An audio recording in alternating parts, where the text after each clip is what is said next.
This episode contains sexual abuse and may be offensive or upsetting. Please take care of yourself.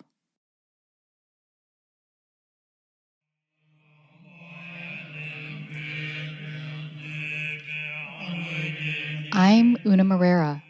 This is a podcast about growing up as a Tibetan Buddhist in America.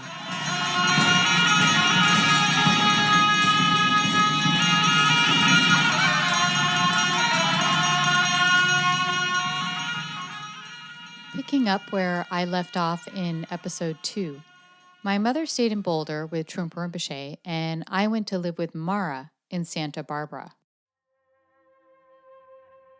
A few months later, Mara decided out of the blue to move to Venezuela and had no choice but to take me with her.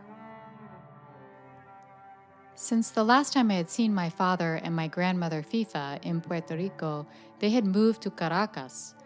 When Mara and I first arrived, she had tried to contact them, but they never responded. Years later, I found out why. Amongst the many reasons I was given, my father and my grandmother were suspicious of my mother's claim that I was his child. My mother just appeared out of nowhere, and I was 2 years old already. They wondered who was the real father. Was my mother trying to scam them for money? It was also revealed to me that my mother was the first Jew that my grandmother had allowed into her home. Those long afternoons I had spent with my grandmother at her feet, those looks she had given me, they were to find the traces of herself in me. But like most of us, she only saw what she wanted to see. I didn't have a chance. The trip had been a little too much for everyone. Anyway, my first memory of Venezuela opens with Mara knocking on a door. As we stood waiting in silence for it to open for just a little too long, I looked over at Mara and noticed she was empty-handed, but that I had my suitcase. Before I could ask her why, the door opened. A dark and very well-dressed and refined woman with long black hair stood before us. After we entered her home, she didn't offer us a seat, and instead, I stood watching as Mara and this woman tried to communicate. With one hand, Mara looked up words in a Spanish-English dictionary, and with the other, she wildly gesticulated, nodded, and sometimes pointed at me. I vividly remember that the woman's blouse had shiny metal buttons that went all down her chest and flashed on her cuffs as she tried to speak to Mara, who was in jeans and a t-shirt. Mara's red, messy curls flopped about while the woman's black hair seemed to be stuck in place.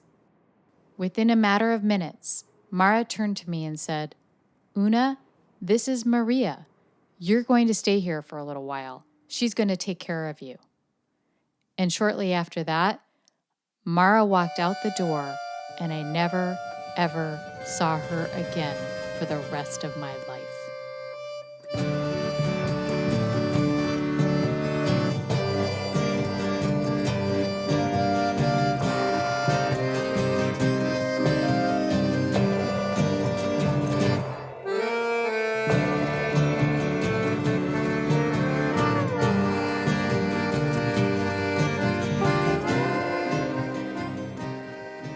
So, in the Buddhist scriptures, it just so happens that there's a great being named Mara who is associated with death and desire.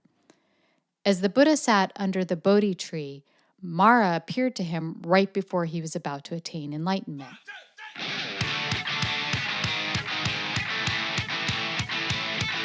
Mara tried to tempt the Buddha with sex and drugs and rock and roll and an army and weapons of mass destruction, Johnny Walker Red, Kim Kardashian, an iPhone, a Rolex, immeasurable wealth, millions of social media followers, Tom Ford jeans, Prada, a yacht, anything to get his attention.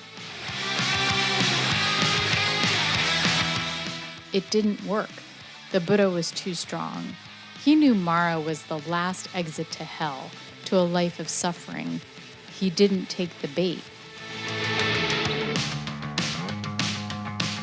It made sense that my mother's friend was named Mara.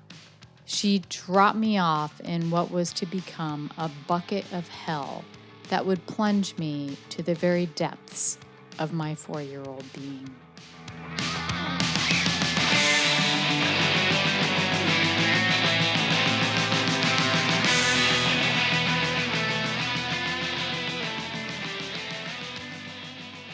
After Mara left, Maria quickly lined up her 3 sons in front of me, Carlos, Cristobal, and Santiago, the oldest. When it was clear I didn't speak Spanish, Santiago simply nodded my way and the other 2 imitated him. I noticed a kind of question mark appeared in their eyes after I was introduced. It was clear to them my name was strange because as Maria said it, their faces twisted up.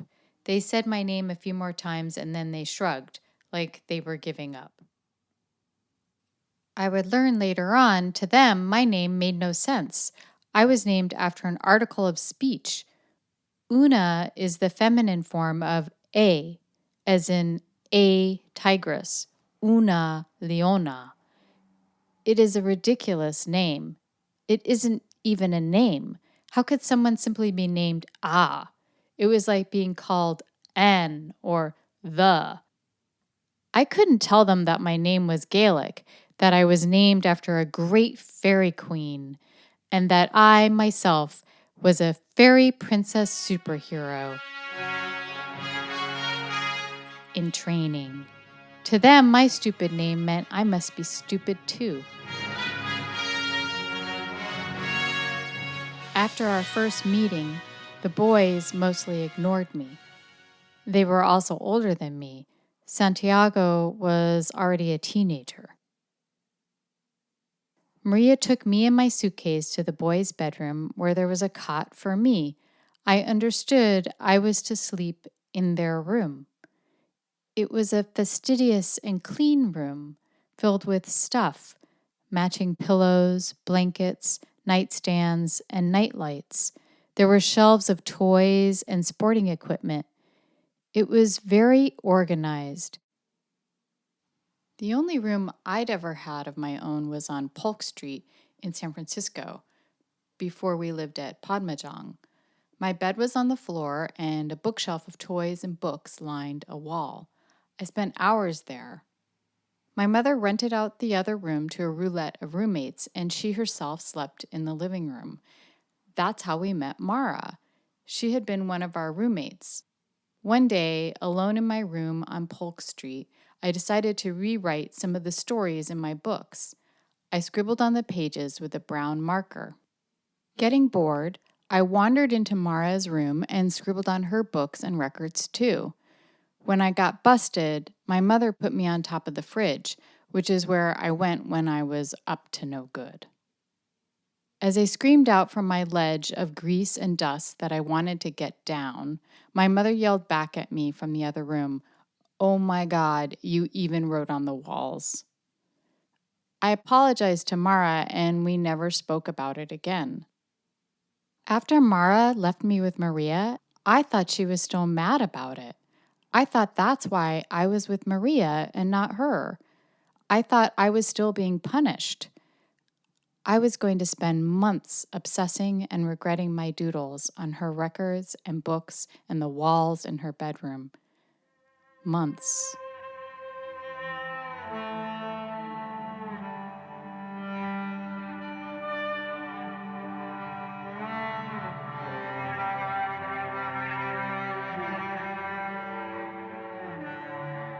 Before living at Maria's, I refused to eat with silverware. I refused to be dressed and demanded to dress myself.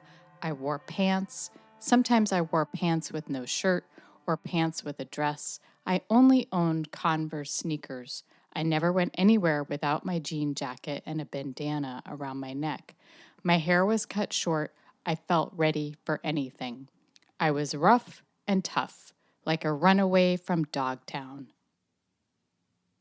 Maria, being refined, elegant, and conservative, quickly set out to make me in her image.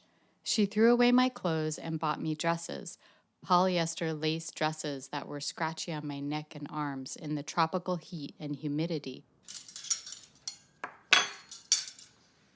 At mealtime, Maria didn't eat, but instead sat drinking strong-smelling black coffee while she watched me struggle with the silverware. She yelled at me in Spanish, grabbing the silverware out of my hands, showing me what she wanted, making me imitate her until I got it right. The rule was, do it her way or spend hours in lockdown at the table. There was no school, no daycare, no other place to be. In my life before Maria, I had never been in one place long enough to know it. And though the apartment was never my home, it became my place, and I was rarely allowed to leave it. We were on a very high floor with tremendous views. As I sat at the table, day after day, I could see past the living room and out the balcony, down the canyons of buildings and avenues, for miles and miles, all the way to the green jungles that lined the city. I listened to the constant conversation between what I couldn't understand coming from the people around me and what I could understand coming from the noises outside. The car horns, the occasional stray voice, the passing airplanes, and the sirens down below.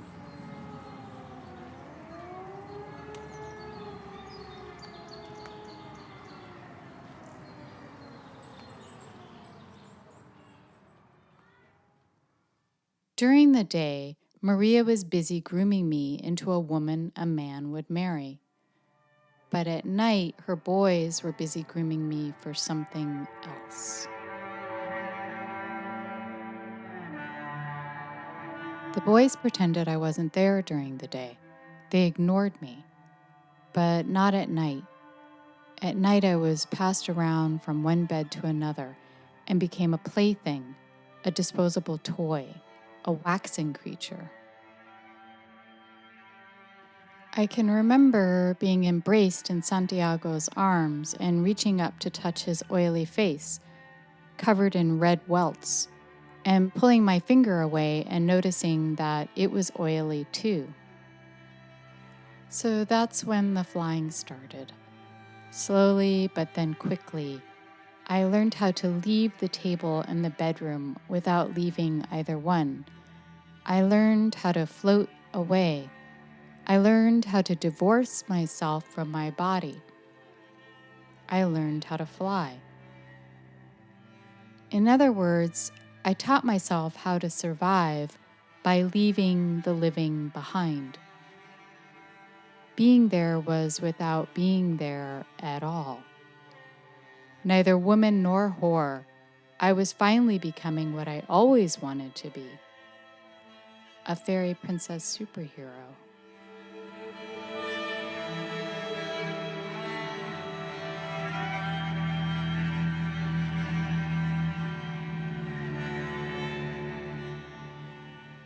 In this way, the months in California and Venezuela added up to almost a year.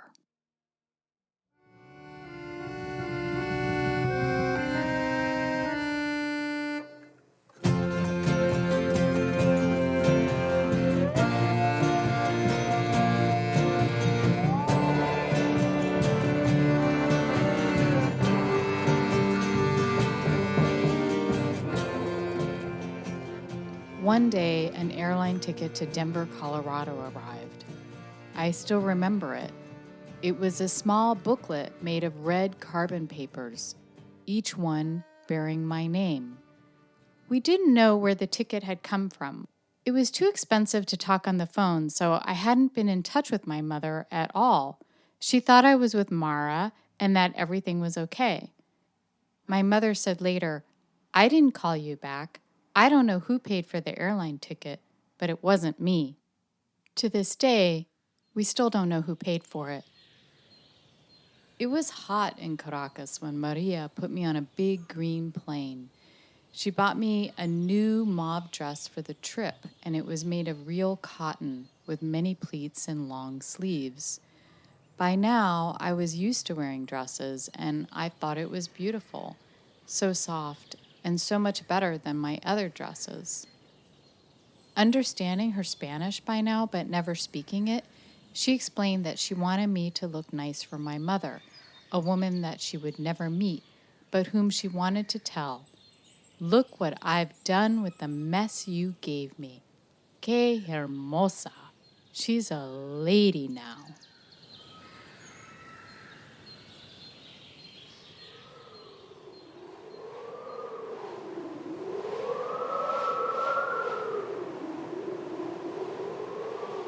I landed in Denver in the middle of a snowstorm. I had never seen snow before, and looking out of the airplane window, I didn't know where I was. It shocked me. The world didn't look like the world I knew. I hardly recognized the lady who greeted me, my mother. She looked entirely different. I barely said anything to her as she dug around in my luggage, looking for a coat that couldn't possibly be there. As the doors to the airport opened, the cold air cut into my legs. It surprised me to feel its cruelty. Wearing patent leather shoes with no treads, I slipped out of the airport and into a waiting car full of hippies, Trungpa's Buddhists, my mother's new friends.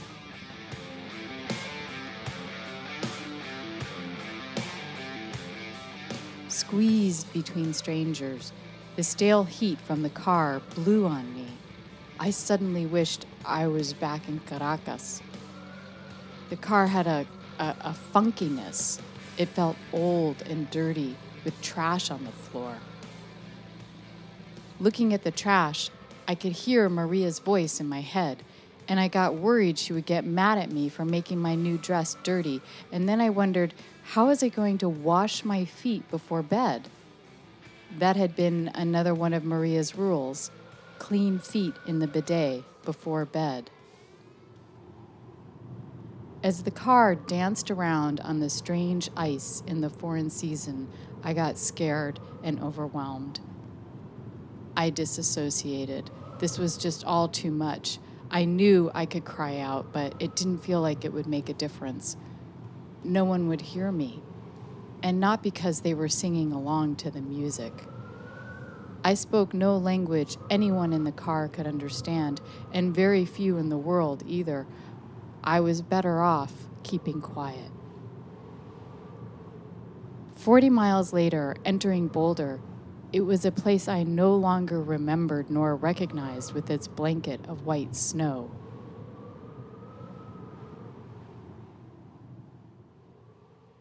At the same time I was in the car, flying down the highway, my father was knocking on Maria's door. It was really bad timing. She told him that he had just missed me. Once more, it wasn't meant to be.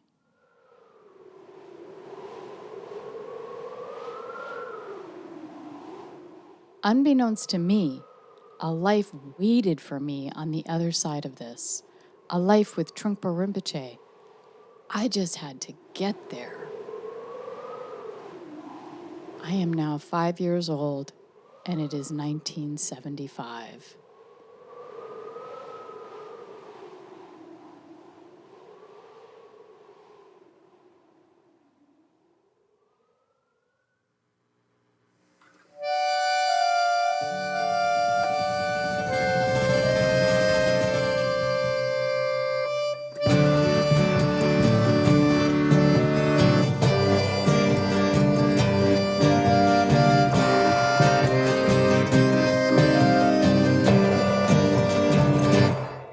Our theme music is Vampire Tango, written and produced by Ryder Cooley and the Dust Bowl Fairies. Buy their music at dustbowlfairies.com. That's Dust Bowl, FAERIES.com. Dustbowlfairies.com. Produced and written by Una Morera. Special thanks to Dean Haspiel and Eric Levin. Sound effects from soundstripe.com and freesound.org. I dedicate this to Danielle Dalseth. Please share where podcasts are shared.